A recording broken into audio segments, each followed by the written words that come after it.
아주 반갑네요. 사랑하고 축복합니다.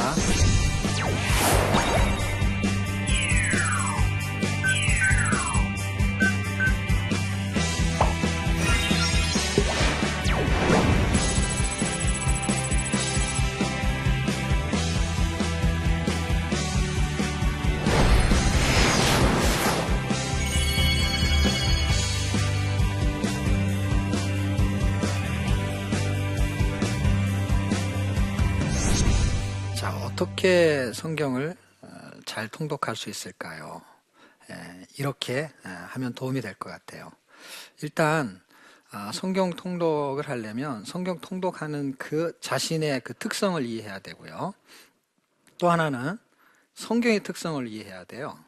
자, 일단 가장 쉬운 거, 우리 사람의 특성이 있어요. 그런데 사람도 다 개개인의 특성이 달라요. 그래서 사람들이 어떻게 하면 성경 통독을 잘할까 할 때, 선택을 할 때 어떻게 할 때 이 방법론에서 굉장히 문제가 제기됩니다. 그런데 방법론은 그렇게 중요하지가 않아요. 자, 성경을 정독해야 될까 아니면은 속독을 해야 될까 아니면 다독해야 될까 할 때 어떤 방식인지 상관이 없어요. 왜냐하면 개인적인 특성에 따라서 편히 자기가 잘하는 걸 하시면 돼요. 다시 말하면 성경을 통독해서 그걸 습득하는 그 방법이 속독이나 다독이나 정독에 의해서 좌우되지 않기 때문에 그렇습니다. 그래서 여러분이 편한 걸 선택하시면 돼요. 그리고 여러분이 가장 잘하는 걸 선택한다고 해서 성경이 잘 깨달아지는 건 아니에요. 왜냐하면 성경의 특성 때문에 그렇습니다. 성경의 특성은 주체가 성경한테 있어요. 처음에는 사람한테 있다고 생각하기 때문에 내가 성경 읽는 거지. 그런데 성경이 주체가 된다는 의미는 뭐냐면 깨닫는 주체가 성경한테 있어요. 사람한테 없어요. 왜 없냐면 성경의 말씀을 믿지 못하는 사람의 특성이 있는데 그 특성이 죄의 특성이에요. 죄 때문에 이게 안 믿어져요. 그런데 주체가 성경에 있다는 건 뭐냐면 성경은 어떤 특성을 갖고 있냐면 믿음을 주는 하나님의 은혜의 특성을 갖고 있어요. 이게 다릅니다. 그러면 편하게 선택을 하시면 돼요. 어떤 방법을 선택할지보다 더 중요한 거는 성경의 특성, 나의 특성. 더 중요한 거는 성경의 특성을 이해하면 될 것입니다. 왜냐하면 성경 읽기는 어떤 방식보다 성경의 특징만 이해하게 되면 굉장히 가능성이 있습니다. 주체가 어디라는 거를 먼저 이해하면 되는데요. 제가 예를 하나 들게요. 사람이 술을 먹어요. 그런데 계속 먹어요. 그러면 뭐라고 하냐면 처음에는 사람이 술을 먹는데 시간이 지나면 술이 사람을 먹어요. 근데 술이 뭐 입이 달린 것도 아니잖아요. 그 의미가 이런 의미죠. 술이 사람을 취하게 만든다라는 거예요. 사람이 한 게 뭐가 있냐면요. 먹는 것밖에 없어요. 그런데 취해요. 뭐 때문에? 술의 효력 때문에 그렇습니다. 물을 아무리 많이 먹어도 취하지 않아요. 왜냐하면 물은 사람을 취하게 하는 효력이 없기 때문에 그렇습니다. 그러면 먹는 건 사람이 먹어요. 그러니까 주체가 사람이에요. 그런데 나중에 바뀌어요, 안 바뀌어요? 바뀌죠. 똑같은 원리입니다. 처음에 사람이 성경을 읽어요. 그런데 나중에 성경이 사람을 읽어요. 이게 말이 됩니까? 마찬가지죠. 술이 사람을 먹어요? 안 먹잖아요. 근데 맥힌 꼴이 됐잖아요. 어떻게? 술의 효력 때문에. 하나님의 말씀도 효력이 있습니다. 우리는 읽기만 해요. 읽기만 했는데 술의 효력처럼 말씀의 효력은 우리를 취하게 만들어요. 어떻게? 말씀에. 그래서 말씀에 취하게 만든다는 것은 꼭 이런 거와 같아요. 어떤 거? 말씀의 통치를 받아요. 말씀의 지배를 받아요. 뭐에 의해서? 말씀의 효력에 의해서 그렇게 되는 것입니다. 자, 그러면 우리가 말씀을 취하도록 읽게 된다면 말씀의 효력에 의해서 우리는 말씀의 지배를 받게 돼요. 그런데 읽는 방식이 또 있을 거 아니에요? 정독, 속독, 이거는 어떤 방식보다는 어떤 패턴을 말하는 거고요. 그럼 어떻게 읽어야 됩니까? 성경을. 술을 마시는 방법이 있고 차를 마시는 예의가 있듯이 성경을 읽는 방법의 다양성이 있습니다. 어떻게 읽으면 좋냐면 성경은 전체적으로 반복적으로 읽어야 됩니다. 성경은 구약과 신약이 66권으로 되어 있습니다. 그럼 어떤 식으로 읽으면 좋습니까? 예를 하나 들게요. 여러분 혹시 소고기국 먹어보신 적 있어요? 예, 소고기 국밥. 그런데 제가 옛날에 어렸을 때 부모님이 저한테 심부름을 시켰어요. 어떤 심부름을 시켰냐면 소고기 한 근 사와. 그런데 국거리용으로 사와 이렇게요. 그래서 국거리용으로 사오면 안다는 거예요. 정육점 주인이. 덩어리로 썰어준대요. 한 근 덩어리로. 자, 실험을 만약에 해본다면 똑같은 냄비와 똑같은 불의 세기에다가 똑같은 양의 물을 붓고 소고기 한 근을 한쪽에는 덩어리를 집어넣고요. 한쪽은 어차피 다 이게 국이 끓으면 잘게 썰어가지고 고명처럼 얹어주잖아요. 그러면 아예 처음부터 썰어서 국을 끓여요. 그리고 두 개의 맛을 보면 잘게 썰은 것보다 덩어리로 삶은 게 훨씬 맛있대요. 그래서 덩어리로 삶아요.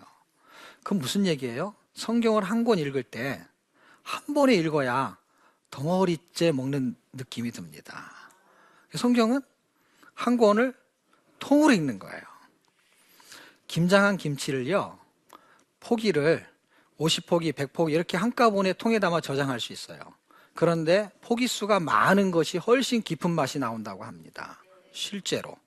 그러면 성경을 읽을 때도 방법이 한 권을 통으로 읽는 것입니다. 그런데 이걸 반복적으로 읽는 것이 굉장히 유익한데 이 반복이라는 건 한 권을 한 번에 읽었는데 그걸 또 읽는 거예요. 이걸 반복이라고 하죠. 여러분 혹시 사골 드셔보셨어요? 사골. 뼈를 확 과요. 한 번 끓였어요. 그리고 두 번 끓여요. 세 번도 끓이죠. 왜 자꾸 끓여요? 끓일 때마다 깊은 맛이 나오죠. 왜냐하면 하나님의 말씀을 그렇게 한 번 읽고 두 번 읽고 세 번 읽으면 그리스도 생명의 진리의 맛을 볼 수가 있어요. 처음 읽으면 뭔지 잘 몰라요. 음식도 마찬가지고 성경도 마찬가지예요. 제가 예전에 뉴질랜드에 가서 처음 월남쌈을 먹었어요. 그런데 월남쌈이 무슨 맛인지 하나도 모르겠더라고요. 그런데 뉴질랜드를 거쳐가지고 호주를 갔거든요. 거기서 또 주는 거예요, 월남쌈을. 그때는 맛이 좀 달라지기 시작했어요. 그리고 거기 한 8개월 정도 살았는데 8개월 있으면서 점점 맛있어지기 시작하는 거예요. 여러분, 성경이 맛있습니까? 맛없습니까? 만약에 맛있다는 느낌이 들 정도가 되려면 한 권을 통으로 반복해서, 제가 그렇게 읽어봤잖아요. 성경을 로마서 한 권을 통으로 반복해서 1000번을 읽어봤어요. 그런데 그 다음에 또 1000번 읽어봤어요. 그리고 그 다음에 또 1000번 읽어봐서 로마서만 3500번을 읽었어요. 그럼 통에서 나오는 그 깊은 맛이 달라요. 왜냐하면 거기서 나오는 엑기스가 있어요. 성경 읽기는 어렵고 쉬운 게 아니라 어떤 방식이 아니라 거기서 나오는 어떤 덩어리의 맛이 있거든요. 깊은 맛이 있습니다. 읽는 방법. 그런데 그렇게 읽기가 쉬울까요? 어려울까요? 어렵죠. 그래서 제가 쉬운 방법을 설명할게요. 좋겠죠? 네. 어떤 사람은 성경을 읽으면은요, 에너지가 소진되는 사람이 있고요. 어떤 사람은 성경을 읽으면 에너지가 충전되는 사람이 있어요. 근데 어떤 사람이 그러냐? 자, 보세요. 성경을 읽는데 성경이 무슨 말인지 잘 모르겠어요. 이해도 안 되죠. 잘 깨달아지지 않지요. 재미도 없지요. 연대 순서도 뒤죽박죽 돼 있죠. 사람 이름도 어렵지요. 그런데 그것을 알으려고 여기서 애를 쓰잖아요. 애를 쓰면 에너지가 소진되겠죠. 그런데 이걸 거꾸로 하면 돼요. 저쪽에서 알려주면 어떻게 했을까요? 어떨까요? 이쪽에서 성경을 읽고 있는데 그걸 캐내려고 하면 굉장히 힘이 드는데 저쪽에서 자꾸 비밀을 알려주는 거예요. 재밌어지기 시작하는 거예요. 에너지가 충전되는 사람은 주체가 바뀌는 거예요. 내가 성경을 읽고 있는 건 분명한데 성경이 나를 읽게 만드는 거고 내가 깨달으려고 하는 노력이 있는 건 분명한데 성경이 나를 깨닫게 하는 쪽에다가 초점을 잡는 거예요. 그러면 주체가 바뀌는 거고 주체가 바뀌면 에너지가 충전이 되게 돼 있습니다. 이걸 반복적으로 읽는 것은 충전이 되는 것과 동일한 효과가 있는데 음식물하고 아주 비슷합니다. 우리가 아침 먹었죠. 점심 드셨죠. 저녁 드실 거죠. 내일 또 드실 거죠. 그 다음날 또 드실 거죠. 밥을 계속 먹어요. 밥만 먹는 게 아니라 음식물은 계속 섭취를 해요.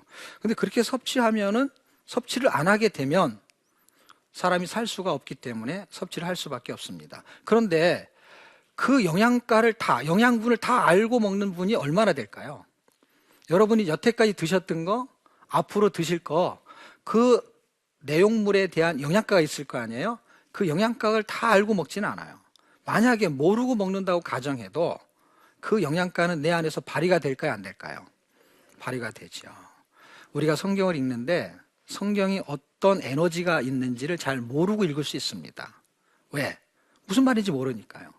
그런데 그걸 읽어야 돼요. 근데 읽는데 내용이 뭔지 몰라요.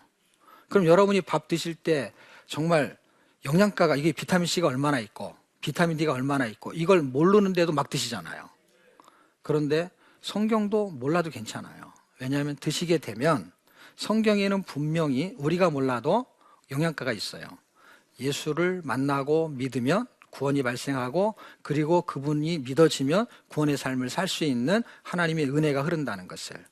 그럼 성경은 내용을 모르고도 읽게 되면 반드시 효력을 발생하는데, 음식물처럼 똑같이 음식을 먹으면 살이 되고 피가 되고 나머지는 배설이 돼요. 그러면 하나님의 말씀도 먹으면 그리스도의 살과 피가 되는데, 어떻게? 그리스도의 형상으로 모자이크 되는 것입니다. 여러분, 자동차 기름을 넣죠. 기름 안 넣으면 어떻게 돼요? 안 가죠. 여러분, 핸드폰 배터리에 충전하죠. 그 충전 안 하면 어떻게 돼요? 사용할 수가 없죠. 그래서 사람이 밥을 먹는 거죠. 똑같이 밥을 먹듯이 말씀을 충전해야 영원히 살 수가 있는 것이죠. 자, 그러면 이렇게 반복해서 읽는 내용들을 통해서 이거를 견뎌내는 거죠. 어떻게 견뎌내냐면, 이게 읽는 것도 힘이 들잖아요. 이게 견디는 거거든요. 말씀을 읽는 것을 받아내는 거거든요. 제가 옛날에 드라마를 하나 본 적이 있는데 제목이 상속자예요. 혹시 보신 분 있어요? 부제가 하나 달렸는데, 부제가 뭐냐면 왕관을 쓰려는 자, 그 무게를 견뎌라. 상속을 받는데 이게 너무너무 큰 거예요. 너무 크다 보니까 이거를 견뎌내야 되는 거예요. 무게를 이겨내야 되는 거예요. 하나님의 말씀이 얼마나 중요하고 높고 크면 이게 엄청난 무게감이 있는 거예요. 히브리서를 읽어보니까 사생자는 하나님의 훈계, 훈련, 징계가 없는 자가 사생자라는 거예요. 그럼 상속자는 훈계가 있는 거고 징계가 있는 거고 훈련이 있는 거예요. 어떤 거? 말씀에 대한 훈련. 말씀을 받아내는 필요성을 가져야 되는데, 그 말씀을 어떻게 받아내야 되냐? 하나님의 약속을 믿는 자가 말씀의 무게를 견뎌내는 거죠. 그 사람이 기도를 해요. 왜? 하나님의 일하심을 믿는 자가 기도의 무게를 견뎌내요. 성경은 감사하세요 이렇게 말해요. 근데 불평하고 싶어요. 그런데 감사를 하는 사람이 어떤 사람인가 봤더니 하나님의 선하심을 아는 자가 감사하는 거죠. 왜? 하나님이 잘해 주실 것을 믿기 때문에 그렇습니다. 이 성경을 읽어서 믿음이 생기면 이게 달라진다는 걸 알았어요. 어떤 거냐면, 제가 성경을 읽다가 신명기를 읽었어요. 신명기 4장 10절쯤 읽으니까 하나님이 모세를 통해서 사람들을 다 모으라는 거예요. 그래서 여러분들이 이렇게 모아졌잖아요. 그래가지고 하는 말씀이 뭐냐면, 내가 세상 사는 동안에 이 사람들한테 할 얘기가 있다. 그게 뭡니까? 그랬더니 세상 사는 동안에 나 경외함을 배우게 할 것이다.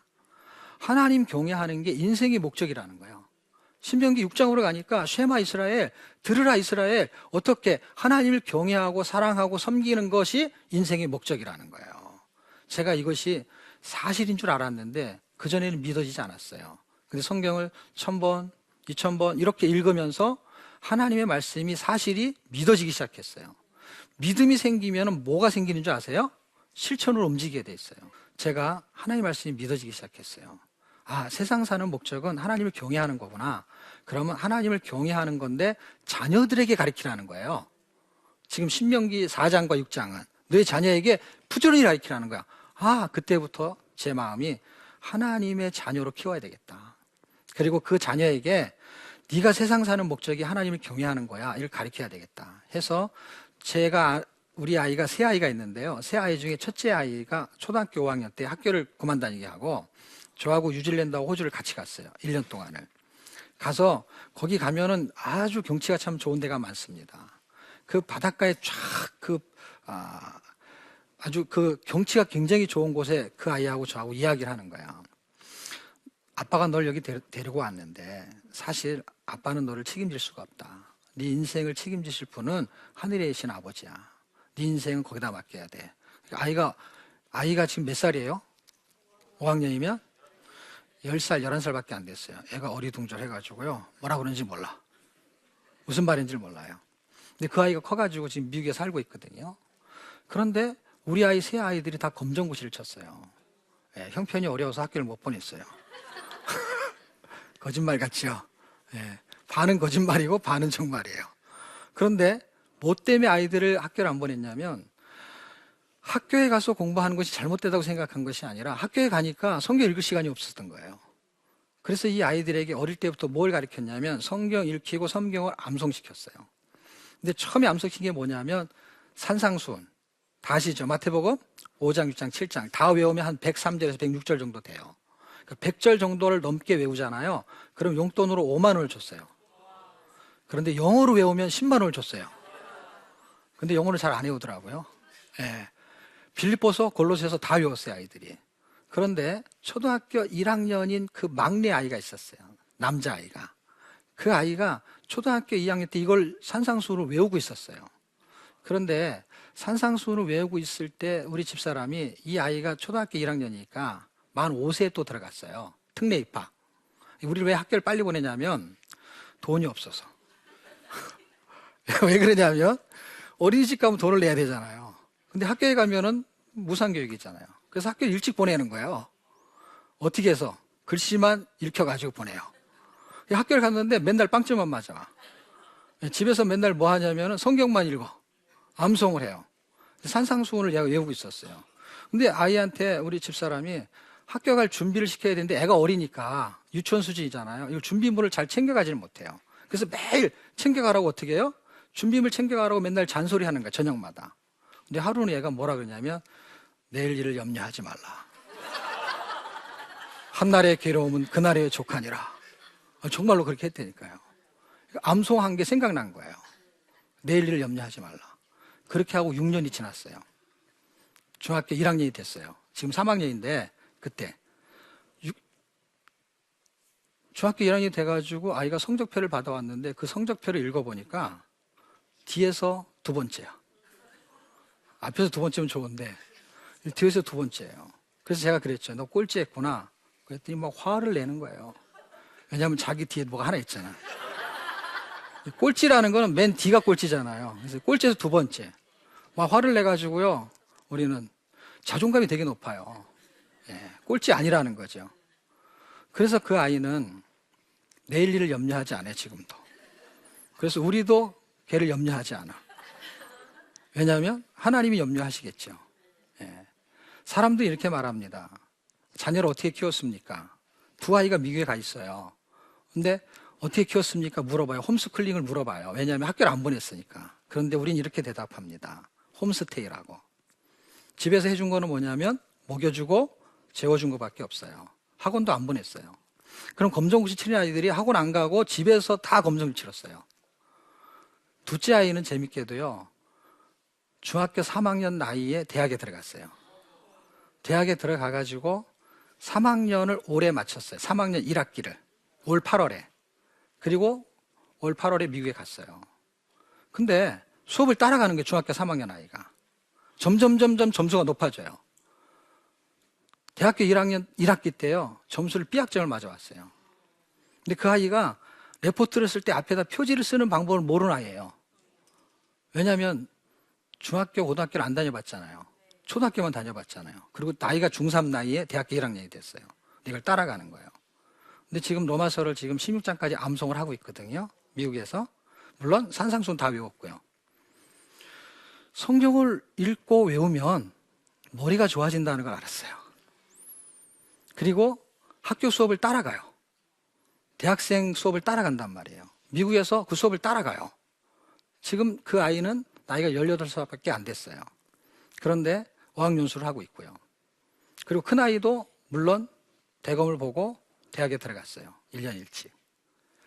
제가 하나님이 저에게 믿음을 준 거를 실천을 해보니까 하나님은 더 풍성하게 해줍니다. 우리는 어떻게 공부해서 실력이 훌륭합니까? 이렇게 물어보는데 홈스테이는요, 공부를 가르치는 게 아니잖아요. 그럼에도 불구하고 하나님이 그의 영혼을 책임지게 만들면 하나님이 그 영혼을 하나님이 책임진다는 걸 깨닫게 되었습니다. 놀라운 은혜를 발견했어요. 그리고 한번 실천해 볼 만해요. 하나님이 책임지시는 아이로 키우기 위해서 믿음을 가지고 말씀을 가르쳐 봤습니다. 왜? 사람은 땅에 뿌리를 내리고 살려고 해요. 근데 나무는 땅에 뿌리를 내는 게 사는 게 맞아요. 그렇죠? 그런데 성도는, 그리고 하나님의 자녀는 땅에 뿌리를 내리면 안 돼요. 하늘에 뿌리를 내려야 돼요. 왜냐하면 사람이 이렇게 발을 땅에 딛고 살아요. 그렇지만 머리는 하늘로 두고 살잖아요. 그래서 뿌리가 땅에 있는 게 아니라 위에 있어요. 왜냐하면 뿌리가 영양분을 공급받아요. 그런데 나무는 뿌리를 밑으로 내려 영양을 공급받지만 사람은 머리가 뿌리예요. 머리를 통해서 이 지식의 생각을 통해서 영원한 생명인 하나님의 영양분을 공급받는 거거든요. 지식도 사실 머리로 받잖아요. 그러니까 뿌리를 하늘에 둬야 되는 것이고, 뿌리를 하늘에 두는 사람은 말씀에 두게 되어 있습니다. 뿌리 깊은 나무는 극심한 가뭄에도 살아남아요. 영성 깊은 사람은 극심한 고난에도 후퇴하지 않습니다. 믿음을 저버리지 않습니다. 여러분, 말씀에 뿌리 두기를 축복합니다. 뿌리 깊은 인생이 되기를, 영성 깊은 인생이 되기를 축복합니다. 감사합니다.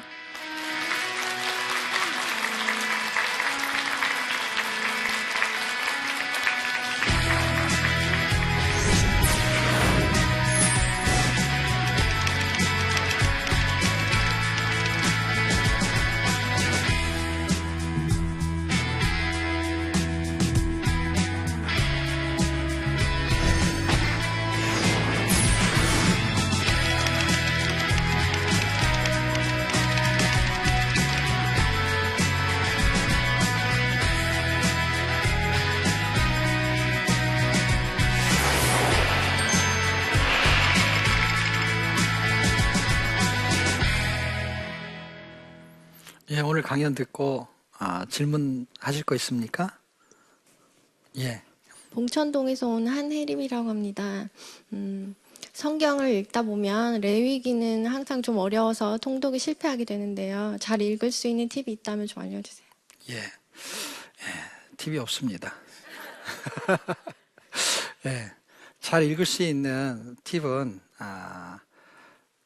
레위기 자체에다가만 신경을 쓰지 말고요. 레위기를 또 설명해 놓은 다른 책이 있어요. 예를 들면 히브리서 같은 책. 히브리서를 먼저 읽으면 조금 도움이 됩니다. 그래서 히브리서의 부분도 1장에서 13장까지 다 읽을 필요가 없고요. 한 5장에서 한 10장 사이 이렇게 읽게 되면은 제사법에 대한 이야기를 해요. 그러니까 제사에 대한 기준을 이해하지 못하면 어려워요. 그러니까 제사에 대한 이해를 해야 되는데 중요한 키가 3개 있어요. 그 3개 있는 게 뭐냐면 제사를 지내는 거에 대한 3요소가 있어요. 뭐가 필요하냐면 성전이 있어야 되고요. 그 다음에 제사장이 있어야 되고요. 제물이 있어야 돼요. 요 3가지의 원리를 잘 이해하게 되면 좀 쉽게 접근할 수가 있고요. 요 3가지가 말해주는 의미가 뭔지를 알면 더 재밌거든요. 근데 레위기 자체에는 그 의미하는 바를 잘 설명하지 않아요. 근데 그 의미하는 바를 어디서 잘 설명하냐면 히브리서에서 설명을 해요. 히브리서가 레위기보다는 좀 쉽다고 생각할 수 있는데 이걸 2개 동시에 보지 않으면 히브리서도 어려워요. 그런데 그 기준을 놓고 볼 때 히브리서를 볼 때의 팁을 갖게 되면 레위기로 연결시킬 수 있거든요. 일단 3 요소는 알았죠, 그렇죠? 3 요소가 말하는 핵심의 의미가 누구인지를 찾으면 되는데 성전이 예수님을 말하는 거예요. 그리고 제사장도 예수님을 말하는 거예요. 그리고 제물도 예수님을 말해요. 그거에 대한 설명은 레위기는 안 해요. 그런데 히브리서가 해요. 그럼 제가 드리는 팁을 가지고 보면 보이게 돼 있어요. 왜냐하면 그렇게 설명하고 있기 때문에. 그런데 더 중요한 거는 그렇게 읽고 나면 그것이 진짜 의미하는 바가 뭔가 보면 성전이 나를 설명하고 있었던 거예요. 그러니까 너희가 하나님의 성전인지 알지 못하느냐. 그리고 우리를 제사장이라고 설명해요. 어떻게? 너희는 왕 같은 제사장이다. 그리고 3번째, 제물이 필요하잖아요. 그 제물이 성전에 동물 제물이 예수님이라고 했는데 저하고 무슨 상관이에요? 우리하고 상관이 있어요. 왜냐하면 로마서 12장 1절을 보면은 우리가 산 제사라는 거예요. 산 제물이라는 거예요. 결국 레위기를 볼 수 있는 아주 중요한 팁은 히브리서를 통해서 그 제사의 3요소가 예수님이란 걸 발견하고 그 다음에는 우리가 예수님처럼 살아야 된다는 3요소가 우리에게 있다는 걸 발견한다면 아주 중요한 원리를 레위기를 통해서 찾아낼 수 있을 것 같습니다. 예, 감사합니다. 예, 아까부터 술 얘기를 가끔 했는데요. 예, 그 술에 중독되면 술에 의해서 살게 되고요. 술로 망해요. 술 때문에 망하죠. 만약에 마약에 중독된다고 하면은요, 마약에 의해서 살게 되다가 마약 때문에 망하게 됩니다. 그런데 우리가 예수님에게 중독된다면 예수로 살다가 예수로 죽게 됩니다. 다시 말하면 예수로 중독되는 방법이 하나 있다면 말씀에 중독되는 것입니다. 저와 여러분이 한평생 사는 동안 말씀에 중독되시기를 주의 이름으로 축복합니다. 감사합니다.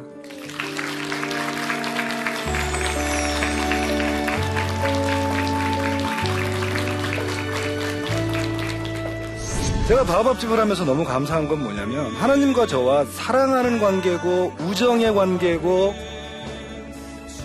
스토리가 생긴다. 우리가 눈에 보이지 않는 하나님을 어떻게 경험하며 어떻게 만지며 어떻게 우리가 그분과 같이 인생을 동행하겠습니까? 어떻게 사역을 할 거예요? 밥집에는 예수 그리스도가 계셔요. 2000년 전에 오셨던 예수님이 지금 오셨어도 대부분의 시간을 사실은 길거리에 계셨을 거예요. 그러면 우리가 왕이신 우리 하나님의 임재를 경험하는 가장 좋은 방법은 우리가 왕이 계신 곳에 가는 거죠.